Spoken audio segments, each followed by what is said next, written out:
Reality جو اس کے وجود کا جو جز ہے وہ پانی ہے۔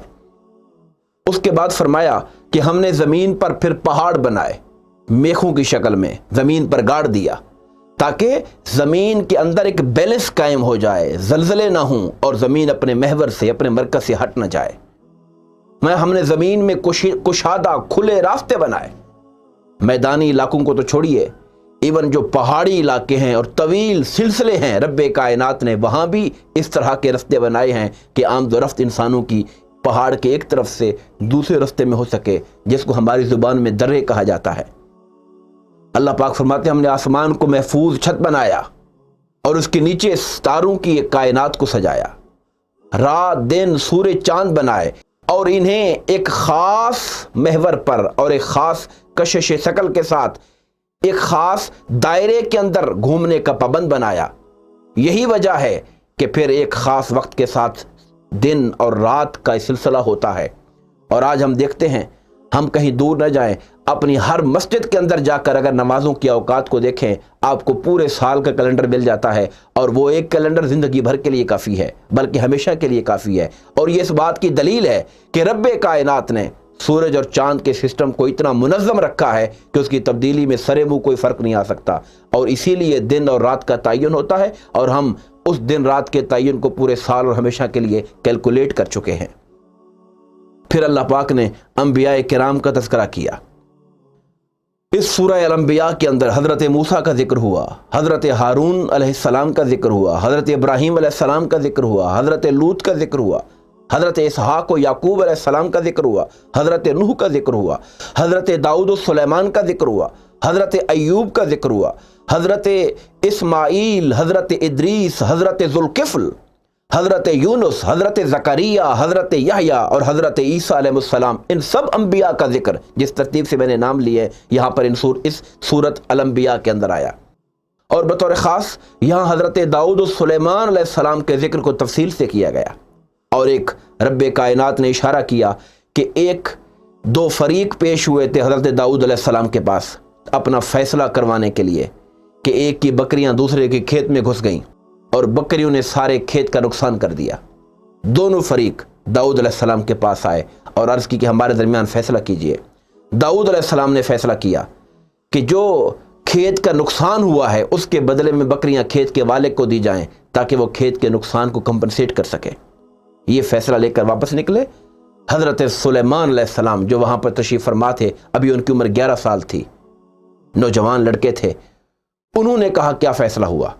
انہوں نے جب فیصلہ بتایا، انہوں نے کہا کہ ایک شکل میرے ذہن میں بھی ہے۔ اپنے بابا کے پاس داؤد علیہ السلام کے پاس آئے، انہوں نے کہا بیٹا بتاؤ۔ انہوں نے عرض کی کہ ابا جان، اگر ہم یہ فیصلہ کر دیں کہ جو کھیت کا نقصان ہوا ہے، بکریوں کے مالک جو ہیں وہ ان کے کھیتوں کی اصلاح کریں، اس کو دوبارہ اگائیں، اس کو پانی دیں، اس کے اوپر کام کریں، اس پیریڈ میں جو بکریاں ہیں وہ کھیتوں کے مالک کے پاس رہیں تاکہ وہ اس کا دودھ پئیں، اس کو استعمال کرتے رہیں۔ اس طریقے سے جب فصل اپنی صحیح عروج پہ آ جائے گا تو فصل والوں کو مل جائے گا اور بکریاں بکری والوں کو مل جائیں گی، دونوں کی کمپنسیشن بھی ہوگی اور بڑا نقصان بھی نہیں ہوگا۔ رب کائنات فرماتے ہیں یہ فیصلہ ہم نے سلیمان کو سمجھایا تھا۔ اس کے بعد سورہ الحج کا بیان ہوتا ہے۔ سورہ الحج، اس کے اندر 78 آیات ہیں اور 10 رکوع ہیں۔ اس کا نام الحج اس لیے رکھا گیا کہ اس میں حضرت ابراہیم علیہ السلام کا ذکر ہے، جنہوں نے اللہ کے حکم پر آواز دی تھی کہ لوگوں اللہ کے گھر کے حج کے لیے آؤ۔ اس واقعے کی مناسبت سے اس کا نام سورہ الحج رکھا گیا۔ سورہ الحج کا آغاز قیامت کے ذکر سے ہوتا ہے۔ فرمایا کہ جو قیامت کی آمد ہے وہ انتہائی ہیبت ناک ہوگی، اور وہ اتنا بڑا زلزلہ ہوگا اور اتنی خوفناک اور دہشت ناک اس کا آغاز ہوگا کہ ایون دودھ پلانے والے اپنے دودھ پیتے بچوں کو بھول جائیں گی، اور یہاں تک کہ وہ لوگ جن کے وہ مادائیں جن کے پیٹ میں حمل ہوگا اس دن کی ہیبت کی وجہ سے اپنے حمل کو گرا ڈالیں گی، اور لوگ ہمیں مدہوش نظر آئیں گے، حالانکہ وہ مدہوش نہیں ہوں گے، اس قیامت کے دن کی ہیبت نے ان کے ہوش کو اڑا دیا ہوگا۔ اس کے بعد اللہ رب العزت نے سورہ الحج کے اندر باس بعد الموت پر استدلال کیا۔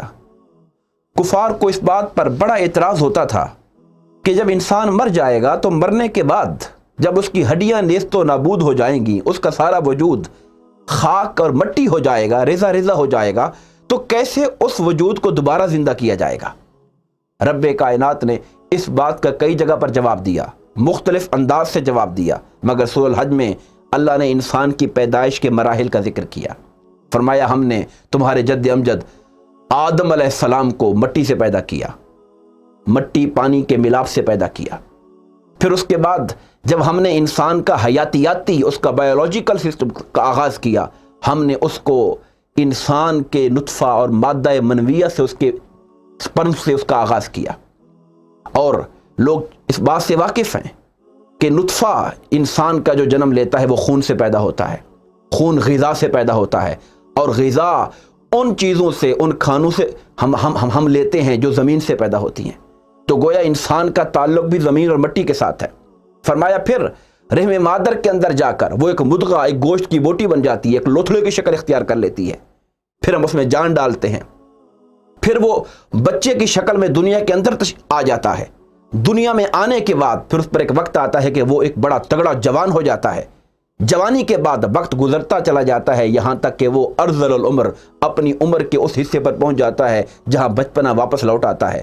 کہا انسان اگر تم اپنی زندگی کے ان مراحل پر غور کرو کہ تم پہلے کیا تھے پھر کیا ہوئے، تمہارا پہلا مقام کیا تھا، اس سے تم کیسے ارتقاء کی طرف آئے، تو تمہیں اس بات پر ایمان لانا ہوگا کہ جو رب تمہیں اس ہستی سے، اس وجود سے جوانی کے وجود تک لایا، جو جوانی سے بڑھاپے تک لے کر آیا، وہ رب اس بات پر قادر ہے کہ مرنے کے بعد بھی تمہیں دوبارہ زندہ کر کے کھڑا کرے گا اور تم اس کے حضور پیش ہو جاؤ گے۔